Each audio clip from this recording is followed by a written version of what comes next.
Back in 2008, a young up-and-coming senator named Barack Obama made history and was elected president of the United States. And Obama won in no small part because of voters in the rural state of Iowa, who at the time voted blue in the presidential election and other statewide races. And he went on to win the state again in 2012.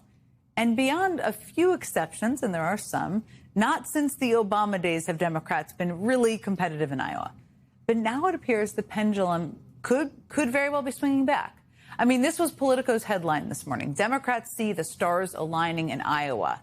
The economic turmoil of the past year and a half has been felt acutely in Iowa, where the agricultural heavy economy has been jolted by tariffs. Medicaid cuts are ransacking rural health facilities. Several clinics in the state have closed, and the Iran war has spiked prices. And a big reason Iowa Democrats are hopeful again is because of candidates like Josh Turk, who won the Democratic nomination for the U.S. Senate last night and has a real shot this November, in part because of messages like this one. In no other country on earth could someone born into a working-class family from Council Bluffs, Iowa, who went to the Goodwill, shared clothes, had the wrong color lunch ticket, who was born with my disability of spina bifida due to my father's exposure to Agent Orange in Vietnam, who had 21 surgeries before the age of 12, be able to represent the United States in 4 Paralympic Games and bring home 2 gold medals and represent their community in the legislature. This campaign has always been about having a senator from Iowa fighting for the people of Iowa, not for the billionaires or the large corporations. This campaign has been about fighting for the middle class, working families, rural communities, small family farms, and working with anyone to address rising costs, stagnant incomes, and out-of-control corruption in D.C.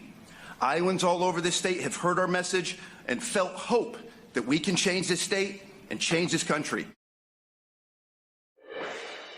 Joining me now, fresh off his victory, is Josh Turk, the Democratic candidate for U.S. Senate in Iowa. Josh, first of all, I hope it's settled into you. I know you got a long way to go from here, but you're now officially the nominee. You know that you're going to be facing Republican Congresswoman Ashley Hinson in November. I gave a little bit of what the reporting has been out there, a little bit of background, but what's your theory of the case as to why Iowans may turn away from Republicans this year and toward Democrats like you? Yeah, I think it's a once-in-a-generation opportunity we've got here in Iowa. First, because as I've been traveling the state for the last 10 months, the thing that we've heard, bar none, urban or rural areas, that Iowans are hurting. They're struggling. They're struggling just to keep a roof above their head, food on the table, and gas in their tank. And Iowa we are dead last for economic growth. We're 48th for personal income growth. We've closed 250 more healthcare clinics than we've opened. Medicaid cuts have absolutely decimated rural healthcare facilities. We lead the nation in cancer rates, and now because of the tariffs, we are headed towards what I'm calling a farmageddon, a second farm crisis, where we're leading the nation in farm foreclosures. Iowans are hurting, and they're ready for change, and they're ready for a common sense prairie populist like myself that's going to fight for them, not for the billionaires and large corporations.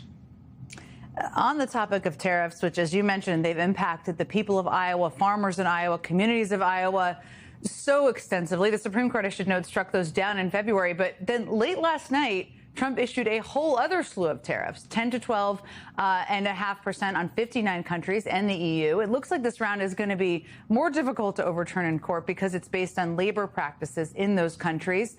You're running to be in the Senate. If you're in the Senate, if you're in the majority, what are you going to do about these tariffs?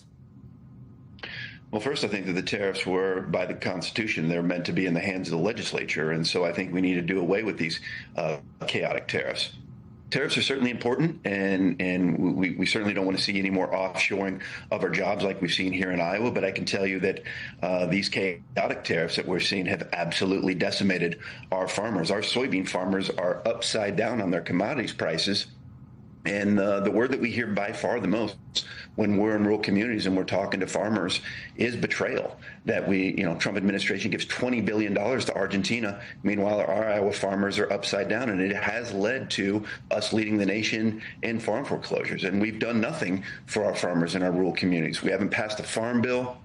We've done nothing on right to repair, on vertical integration, and now we've got this war in Iran, and it's leading to fertilizer costs going up, diesel costs going up, and it's time for us to have somebody that's actually going to fight for the people, not someone like Ashley Hinson, that in every single one of her votes, from healthcare to 4 times supporting the tariffs, has not looked out for Iowans. She has not. She's just looked out for the billionaires of large corporations and has been a rubber stamp for the Trump administration, and Iowans are tired of it.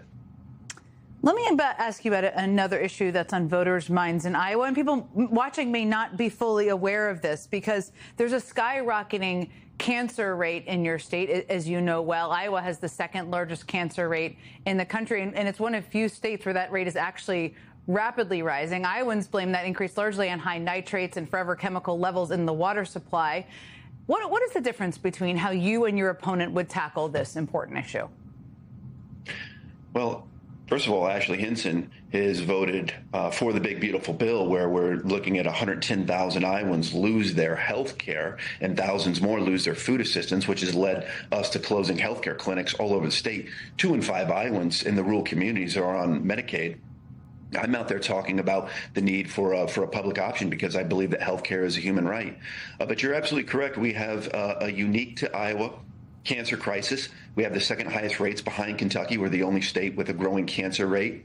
In the Iowa legislature, I was very vocal about this. I put forth a bill every single year that I was there to put $1 for every Iowan to cancer research to go to the University of Iowa. Unfortunately, with what Ashley Hinson ended up voting for with the big, beautiful bill, we lost $34 million that was coming here to Iowa to address this. And there's a lot that we need to do. We need infrastructure. We need to return the funding for water quality sensors that we've lost. We need more incentives both at the state and the federal level. And we need more incentives to our farmers, both to prevent them from putting down fertilizer in the winter months. We need incentives to our farmers to put down cover crops and also land barriers because we have a massive nitrate level issue, water quality issue that is leading to the cancer rate. And Ashley Hinson has done nothing about it other than to cut healthcare and close healthcare clinics. Josh Turk, you've got a long road ahead. A lot of people have big hopes on you. Thank you so much for being here with me tonight. I'm so glad you could join. Thank you for having me. I appreciate it. If anyone's interested, TurkForIowa.com. Join us. We can push for change. If we can win here in Iowa, we can change the Senate and change the country.